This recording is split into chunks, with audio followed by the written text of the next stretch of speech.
हनुमान बेनीवाल जब भी बोलते हैं कुछ बिना सबूत के तो नहीं बोलते हैं। और इस बार उन्होंने मुंह खोला है नवजोत सिंह सिद्धू, सुखविंदर सिंह रंधावा जी की मिली भगत के बीच में, और हरीश चौधरी को भी बीच में ले आए हैं। क्या है पूरा मामला, चलिए आपको बताते हैं डिटेल में इस वीडियो में, इसलिए बने रहेगा आखिर तक हमारे साथ। नमस्कार, मैं हूं चेतना शर्मा। आप देखना शुरू कर चुके हैं संवाद भारत का भारत के लिए। मुद्दे पर बातचीत करने के लिए मेरे साथ मौजूद है हमारे editor in chief Varun Bhansali जी।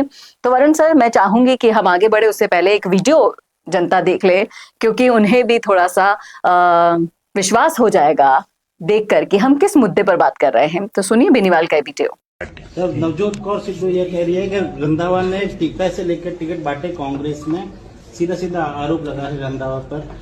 वो इसलिए आरोप लगाया कि हरीश जी पंजाब से जो लूट खसोट करके लाए थे ना, पंजाब से जो हरीश चौधरी जी ले आए थे पैसा, तो रंधावा जी वापस ले जा रहे हैं पंजाब का हिस्सा। ये आपस में एमओयू हुआ है इनके बीच।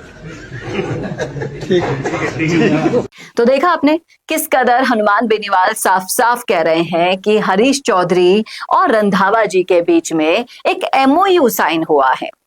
पंजाब का पैसा, और वो कहां काम आएगा, जो हरीश जी पंजाब से पैसा लाए वो किस कदर काम में लिया जाएगा, उसके बारे में यहाँ पर हनुमान बेनीवाल बोल रहे हैं। अब इस पर आपकी क्या राय है सर?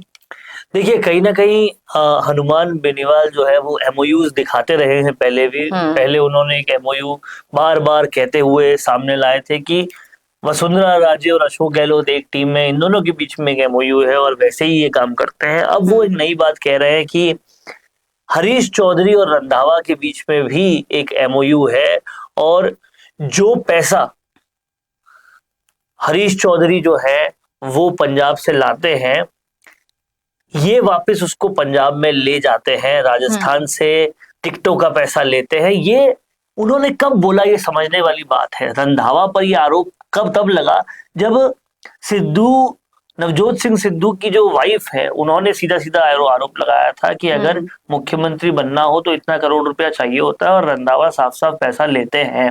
तो ये राजस्थान से पैसा लेते हैं, इनका ये आरोप लगाया। और हरीश चौधरी पंजाब से पैसा लेके राजस्थान आते हैं, कांग्रेस को देते हैं और ये फिर ले जाते हैं। इस तरह का एक एमओयू इन्होंने बताया है। ये बहुत सर्वविदित है कि हरीश चौधरी और हनुमान बेनीवाल में कितने मीठे रिश्ते हैं, कितने अच्छे रिश्ते हैं, कितने प्यार भरे रिश्ते हैं। व्यंग में ये कह रहा हूं, लेकिन उसी प्यार मोहब्बत को एक बार फिर से दिखलाया बताया है हनुमान बेनीवाल ने। और हरीश चौधरी को लेकर जो हनुमान बेनीवाल हमेशा पूरी तरह से प्रहार के मोड में रहते हैं, एक बार फिर उन्हें सिद्धू की वाइफ के बयान पर एक मौका और मिल गया है, एक हथियार और मिल गया है, और उन्होंने उसको इस तरह से पेश किया है कि ये दोनों एक जगह से ले रहे हैं और दूसरी जगह दे रहे हैं। एक तरह से इस तरह का पैसे का खेल इन्होंने चला रखा है। तो ये कहीं ना कहीं हनुमान बेनीवाल के पास एक बड़ा हथियार आ गया है। और इन दिनों हनुमान बेनीवाल के ऊपर कहीं ना कहीं किस्मत बहुत जबरदस्त मेहरबान है, क्योंकि एक तरफ रेवत राम नागा का भी हथियार आ चुका है, दूसरी तरफ हरीश चौधरी का भी हथियार आ चुका है।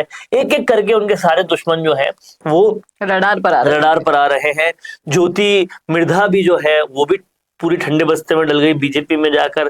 कहीं ना कहीं सब कुछ जो है वो हनुमान बेनीवाल के पक्ष में ही हो रहा है, हवाई सारे उनके पक्ष में ही जा रही है।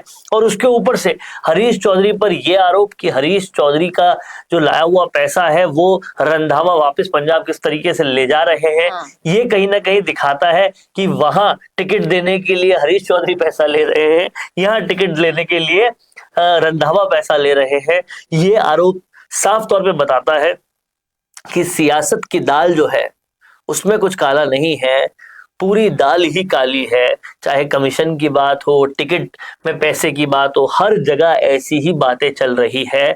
तो हनुमान बेनीवाल को कहीं ना कहीं ये सारे सच उजागर करने के लिए, सामने लाने के लिए जनता मानती भी है। चाहे टोल की अवैध कमाई हो, चाहे इस तरह की चीजें हो, हनुमान बेनीवाल समय समय पर ये सारी चीजें लाते रहते हैं बजरी माफिया के खिलाफ। उन्होंने वाकई में ऐसा लगता है कि मौके को देखकर चौका नहीं छक्का लगाया है, क्योंकि अभी हरीश चौधरी का नाम भी प्रदेश अध्यक्ष के लिए बार-बार देखिए, रंधावा भी जब पकड़े गए, तो सॉरी, जब रेवत राम डांगा भी पकड़े गए स्टिंग में, उसी वक्त रात को प्रेस कॉन्फ्रेंस की हनुमान बेनीवाल ने। तो हनुमान बेनीवाल सियासत के वो सुरमा है जो जानते हैं कि मौके को बुनाना कैसे है, मौका आया तो उसे छोड़ना नहीं है, और वो किसी भी तरीके से उस मौके को छोड़ते नहीं है। और कहीं ना कहीं सिद्धू की बीवी के उस बयान के बाद भी सियासत गरमानी ही थी, और हनुमान बेनीवाल ने बिल्कुल उसे उस तरीके से लिया। पंचायत चुनाव के मोड में वो पूरी तरह से ऑन है, और हवाएं भी पूरी तरह से उनके पक्ष में ही चल रही है। क्या कहेंगे आप कि इन सब चीजों के आड़ में हनुमान बेनीवाल अपना असली बदला ले पाएंगे? देखिए, जाहिर तौर पर हनुमान बेनीवाल कहीं ना कहीं नागौर में तो उनका बदला पूरा हो ही गया है। ज्योति मिर्धा पूरी तरह से जो है ठंडे बस्ते में है, और रेवत राम डांगा पे भी कोई बड़ी कार्रवाई कभी भी हो सकती है, और उनकी विधायकी जाने की बातें हो रही है वहां उपचुनाव होने की। और आप देखिए, वहां उपचुनाव होंगे तो फायदा सबसे ज्यादा किसको होगा, ये सबको पता है, क्योंकि अब तक वहां के लोगों को पता चल चुका है कि रेवत राम डांगा को वोट देकर हमने कितनी बड़ी गलती की है, और हनुमान बेनीवाल के पार्टी की से जो कनिका बेनीवाल खड़ी हुई थी उनको वोट नहीं देकर कितनी बड़ी गलती की है। तो जाहिर तौर पर फायदा उनको होगा, और हो रहा है। कहीं ना कहीं ये पूरा मामला जो है स्टिंग ऑपरेशन वाला, ये भी सदाचार कमेटी में चला गया है। इस पर भी कार्रवाई होना निश्चित है। कार्रवाई होती है तो हनुमान बेनीवाल को एक पूरा लेवल प्लेइंग फील्ड मिल जाएगा, और कहीं ना कहीं 2028 आने से पहले हनुमान बेनीवाल का एक विधायक भी एंट्री कर सकता है। ऐसी भी बातें सियासी गलियारों में चल रही है। अब देखना ये होगा कि इन बातों में कितनी सच्चाई आती है आने वाले समय में, क्योंकि अगर बीजेपी एक्शन नहीं लेगी तो भी एक सवाल उठता है कि आपने एक्शन क्यों नहीं लिया। इसलिए सदाचार कमेटी में ये मामला जा चुका है, और जल्द ही जल्द एक्शन भी हो सकता है, क्योंकि इस पूरे मामले में एक बीजेपी का, एक निर्दलीय और एक कांग्रेसी है। तो आप देखिएगा कि कहीं ना कहीं बहुत ही बैलेंस फॉर्मेट में 3 लोगों पे ये कार्रवाई की गई है। इस पे भी सवाल उठे कि भाई 3 लोगों पे क्यों, बाकी लोगों पे क्यों नहीं, या बाकी हुए थे आपने दिखाए नहीं, ये भी कई लोग सवाल उठा रहे हैं।